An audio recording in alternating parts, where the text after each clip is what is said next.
For overhead tricep extension, there are a few ways you can set this up. The higher up you set the bottom cable, the more forgiving the exercise tends to be. And because your line of pull is going to be a little bit different, also where you set up your body in position to the cable is going to depend on how challenging or advantageous the exercise is for you.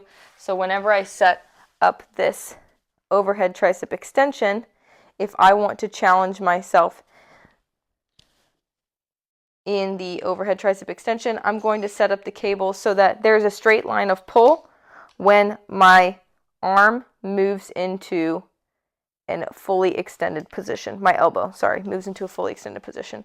I'm here, I'm fully extending this elbow, and I'm coming down slow and controlled.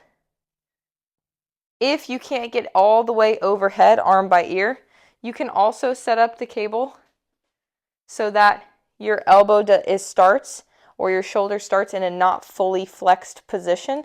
Your elbow doesn't start fully overhead, pointing at the sky. It can be out to the side a little bit so that when you extend and you press up, it's a little bit more forgiving for you. When you do this exercise,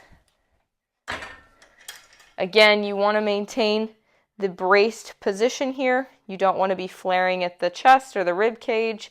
You want to still brace your core, tuck your pelvis under and in, and then go into a position where you can perform the overhead tricep extension.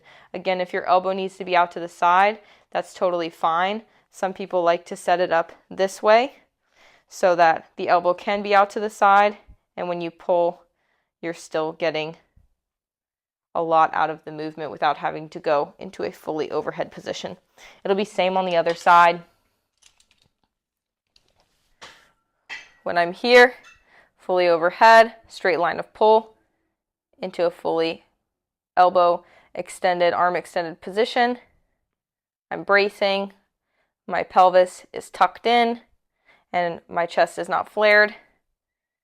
If I'm having a super hard time, remember, you can always just change that line of pull and still get a lot out of that overhead position, still get your scapula in a place where it can adjust to the idea of moving overhead, getting into upward rotation, and helping you in exercises to come.